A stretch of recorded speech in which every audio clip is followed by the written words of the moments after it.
गढ़ा की इस पावन धरा को नमन। विश्व आदिवासी अधिकार दिवस के इस मौके पर सबसे पहले मैं गुरु गोविंद को नमन करना चाहता हूं। मां बालेश्वर दयाल, भगवान बिरसा मुंडा, टांटिया मामा, राजा बादशाह भील, साथ ही हमारे भारत देश के संविधान के निर्माता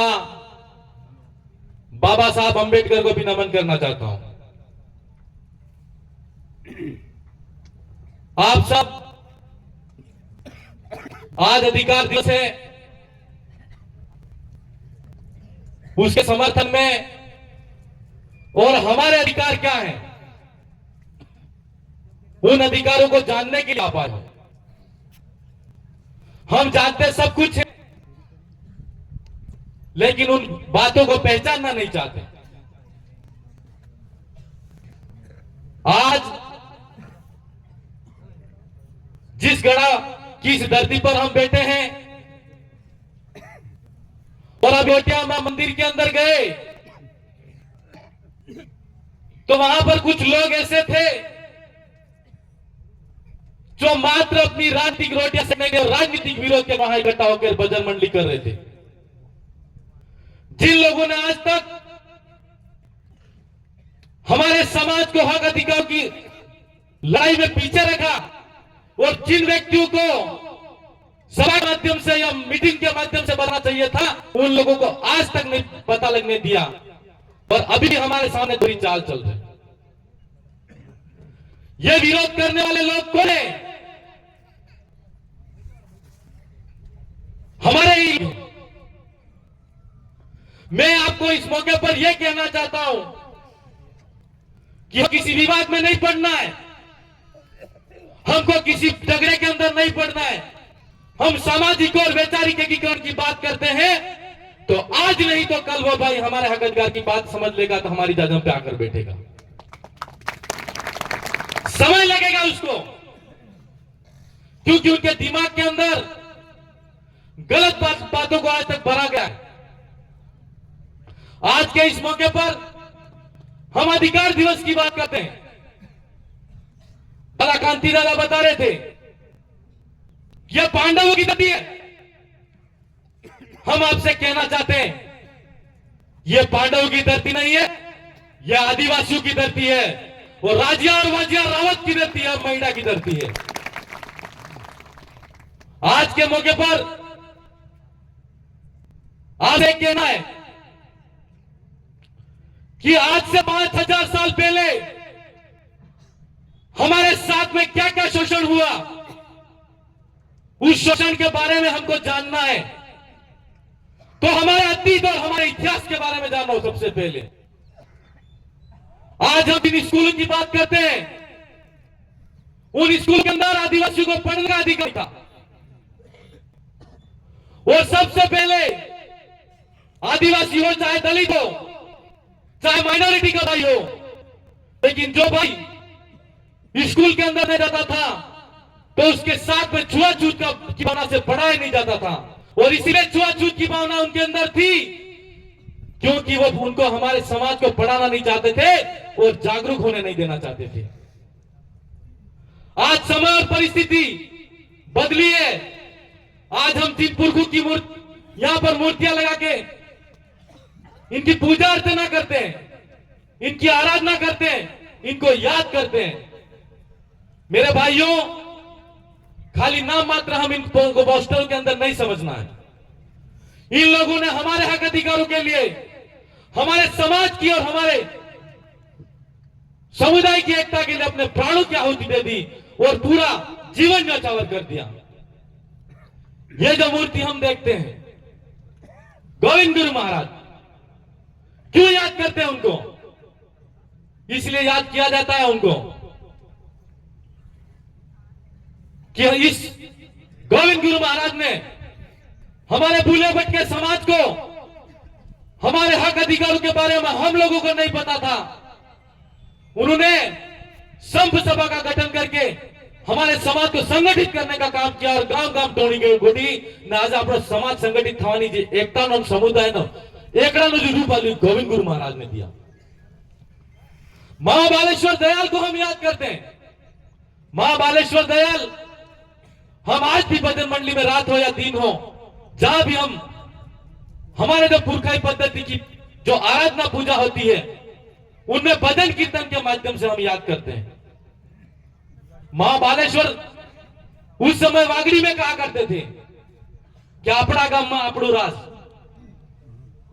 जिन्हें आज की तारीख में अपन का पंचायती राज एक्सटेंशन एक्ट और 1872 के अंदर जिसको शेड्यूल डिस्ट्रिक्ट एक्ट कहा, वही लड़ाई महाबालेश्वर दयाल ने लड़ी और हमारे समाज को संगठित करने का काम किया। जो जो भी हमारे अंदर कुरीतियां थी, बुराइयां थी, उन बुराइयों को खत्म करने का काम किया। जैसे जाजम पर हम बैठे हैं तो आज की तारीख में हमको उनको पूजना है, मात्र उनकी भक्ति करके उनको भजन के माध्यम से याद नहीं करना है। जब कभी भी हमारे समाज की खिलाफ में कोई ऐसा षड्यंत्र रखने आता है या कोई ऐसा व्यक्ति है जिस किसी ने भी हमारे समाज को बिखेरने का काम किया, उसको जड़ से उखाड़ कर फेंक दो। ऐसी महाबालेश्वर दयाल और गुरु गोविंद की शक्ति को फिर से पुनर्जीवित करने का काम आप सबको करना है। ये कौन करेगा? फिर से महाबालेश्वर दयाल और गुरु गोविंद के भगत करेंगे। हमने कांति दादा कह रहा था, हूं कह रहा था, आप सब दिखी रहा क्या आपने हिनी भक्ति आज भी हमारे घरों के आगे गोविंद गुरु महाराज के नेजे लगे हुए हैं। वो नेजे हैं और आज की तारीख में उन नेजों से ही इस समाज की पहचान है और हमारी पहचान, हमारी अपने आप में पहचान है। उस पहचान को हमको जीवित रखना है। सबसे पहले उस पहचान की बात आती है तो आज समय के साथ में कोई भाई हमारा क्रिश्चियन बन गया है, कोई भाई हमारा हिंदू बन गया है। हम ये लड़ाई हिंदू मुस्लिम क्रिश्चियन या मुसलमान की लड़ाई नहीं है। जहां पर भारत आदिवासी पार्टी बात करती है और आदिवासी परिवार जिस विचारधारा पे काम कर रहा है वो मानव कल्याण की बात करता है और विश्व जगत के कल्याण की बात करता है। इसलिए आज हमको देखना पड़ेगा कि सबसे पहले आज पूरे देश के अंदर जनगणना की बात आती है तो जातिगत जनगणना होनी चाहिए। मैं आपको बता देना चाहता हूं कि सबसे पहले जातिगत जनगणना हुई तो 1875 के अंदर अंग्रेजी हुकूमत के समय पहली जनगणना हुई और उसके बाद में 1931 के अंदर दूसरी जनगणना हुई और तीसरी जनगणना 1941 में हुई और चौथी जनगणना 1951 में हुई। आज हम पूरे देश का आदिवासी समुदाय हो वो जग चुका है और अपने समुदाय के लिए हक अधिकारों की बात करता है और अलग जातिगत जनगणना के माध्यम से अलग धर्म कोड की मांग जो कर रहा है वो मांग पूरी होनी चाहिए कि नहीं होनी चाहिए।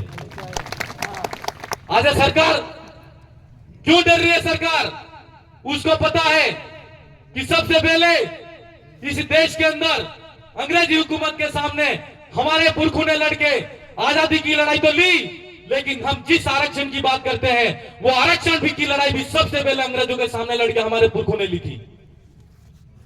जब हमको सरकारी स्कूल में पढ़ने का अधिकार नहीं था तो पहली बार अंग्रेजी हुकूमत के समय 1902 के अंदर पहली बार आरक्षण का जो प्रावधान लागू किया गया उसके अंदर 50% गैर ब्राह्मण हो वो इस विद्यालय के अंदर प्रवेश करेंगे।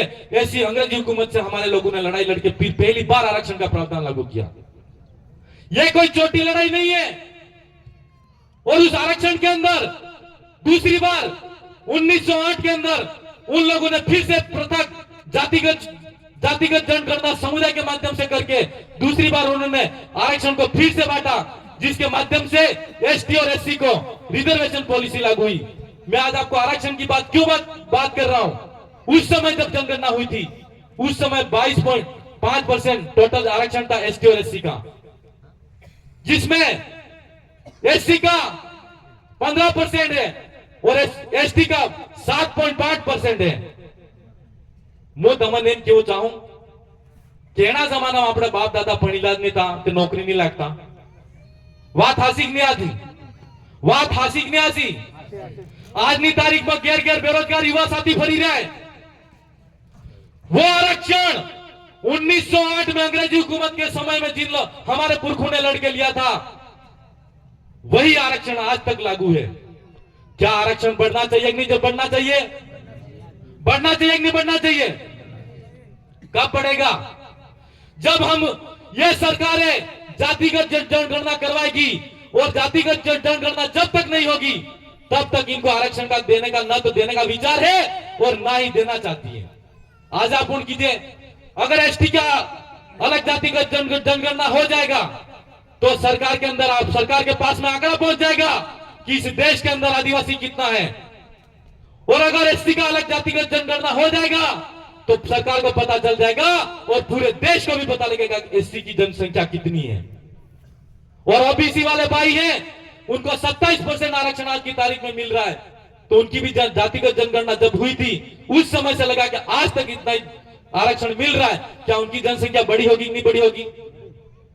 सुप्रीम कोर्ट ने डिसीजन दिया। मैं आरक्षण की बात क्यों कर रहा हूं?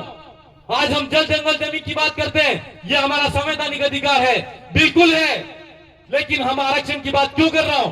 क्योंकि आज की तारीख में हर माँ बाप का बच्चा यह सोचता है, और हर माँ बाप यह सोचता है कि मेरा बच्चा पढ़ लिख कर आगे बढ़े और मेरे घर में एक एक आदमी हो, जितने भी पढ़ने वाले हो, वो सरकारी नौकरी के अंदर जाए और सरकारी नौकरी के अंदर जाकर हमारे परिवार का पालन पोषण करे और गांव में और क्षेत्र में हमारा नाम रोशन हो। आज की तारीख में क्या हो रहा है? सरकार नहीं करना चाहती। क्यों नहीं करना चाहती?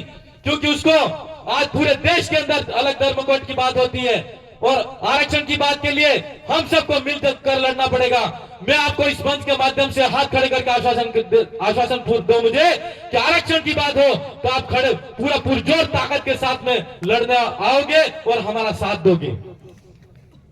इस मौके पर यह भी कहना चाहता हूं कि यहां पर मीडिया के साथी हैं, हमारी सरकार पहले जो टीएसपी क्षेत्र के अंदर 244 की मूल भावना के अनुरूप आरक्षण होना चाहिए, लेकिन आज की तारीख के अंदर हमारे पास में आरक्षण जो मूल रूप से होना चाहिए वो नहीं है, और जिनको मिलना चाहिए था उतना नहीं मिला हुआ है। हमारी आबादी 74 और 80% इस टीएसपी क्षेत्र के अंदर है, और हमको 45% आरक्षण मिल रहा है। और आज की तारीख में 50% अनारक्षित के नाम से आवंटित किया जा रहा है, जिसका फायदा हमारे आदिवासी भाइयों को नहीं हो रहा है। और आज की तारीख में 5% आरक्षण एससी भाई को मिल रहा है, एससी भाई को भी आरक्षण का पूरा फायदा नहीं मिल रहा है। और जो लोग सदियों से दलित, शोषित और पीड़ित होते आ रहे हैं, वो आज भी पीड़ित होते आ रहे हैं। आज मेरे युवा साथी घर घर के अंदर बेरोजगार घूम रहे हैं। मैं उनसे कहना चाहता हूं कि आज के इस मौके पर अधिकार दिवस है, और इस आरक्षण की लड़ाई को फिर से शुरू करना पड़ेगा और सरकार को अपने घुटनों पर लाना पड़ेगा। मेरे भाई, यह लड़ाई हम सबको मिलकर लड़नी है। आज हम बात कर रहे थे कि हम जल जंगल जमीन हमारा है, अनुसूचित क्षेत्र के अंदर पूरा अधिकार हमारा है।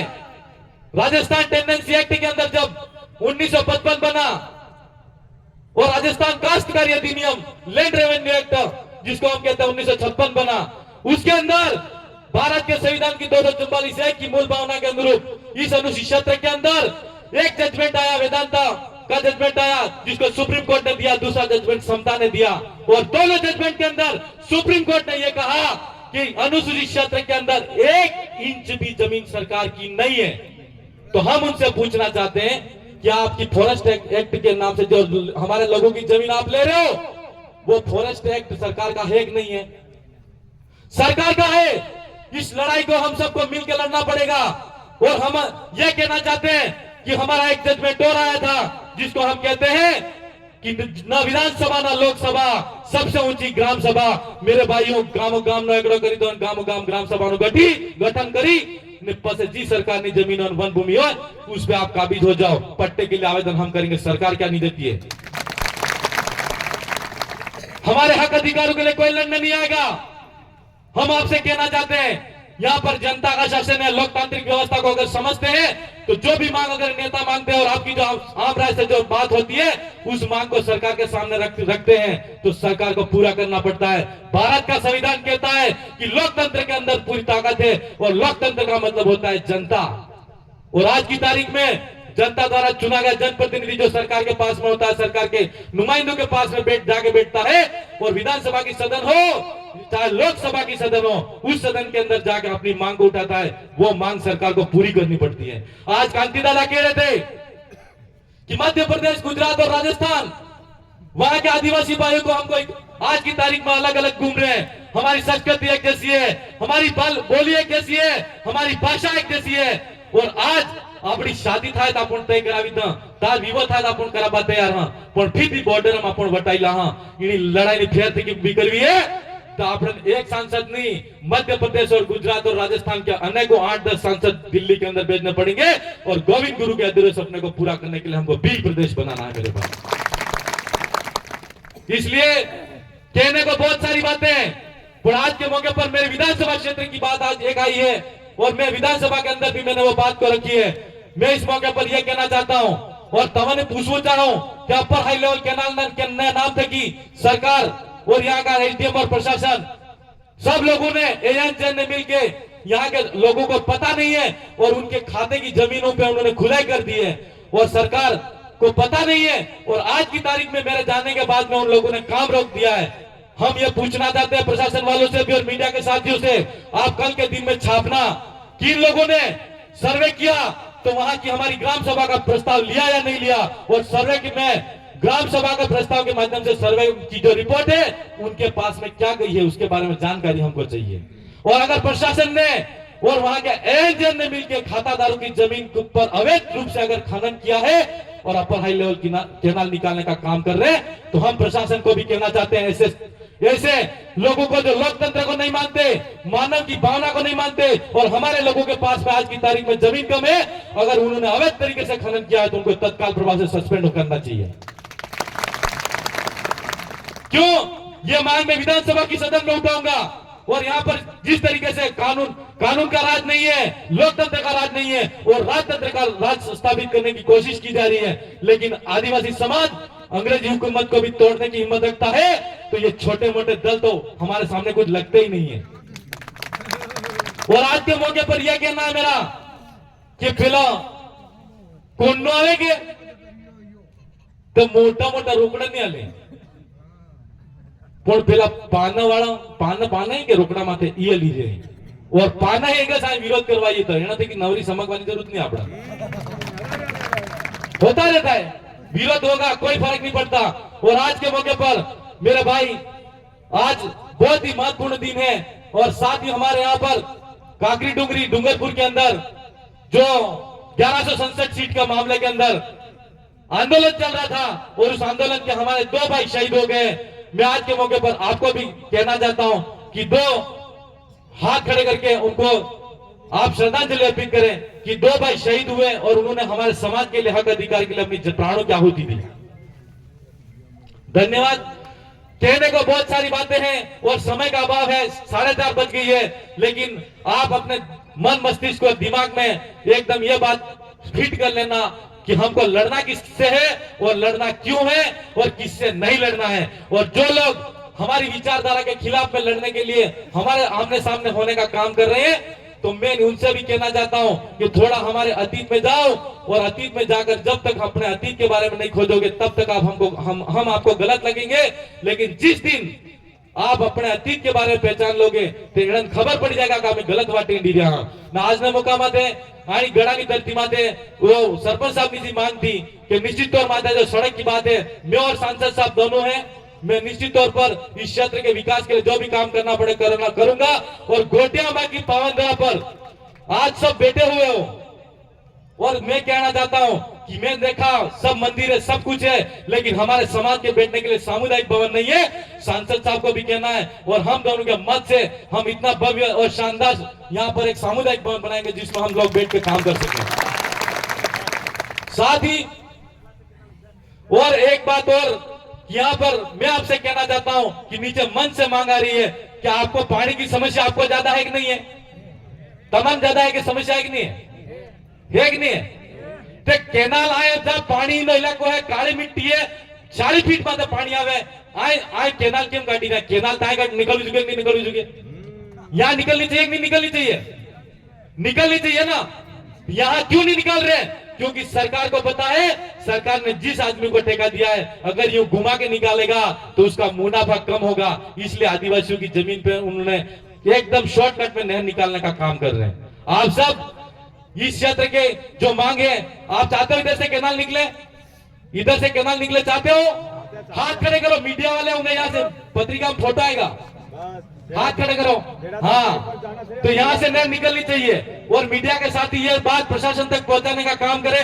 साथ ही मैं ज्यादा कुछ नहीं कहूँ, कहने के लिए बहुत सारी बातें हैं। सांसद साहब को आप यहाँ पर काफी लंबे समय से इतनी तपती धूप में भी याद कर रहे हो और यहाँ पर बैठे हो कि वो उनकी बात को आप सुनो। और बहुत बहुत धन्यवाद आप सबका यहाँ पर आए। मेरी पूरी विधानसभा की जनता की तरफ से मैं आप सबका पुनः कुशलगढ़ बांसवाड़ा से तमाम आए हुए पूरे साथियों का बहुत बहुत मन के अनंत गहराई से हार्दिक स्वागत, अभिनंदन, जोहार करते हुए मेरी बात को विराम देता हूँ। आप सबकी जय जय जोहार। खूब खूब धन्यवाद, जोहार।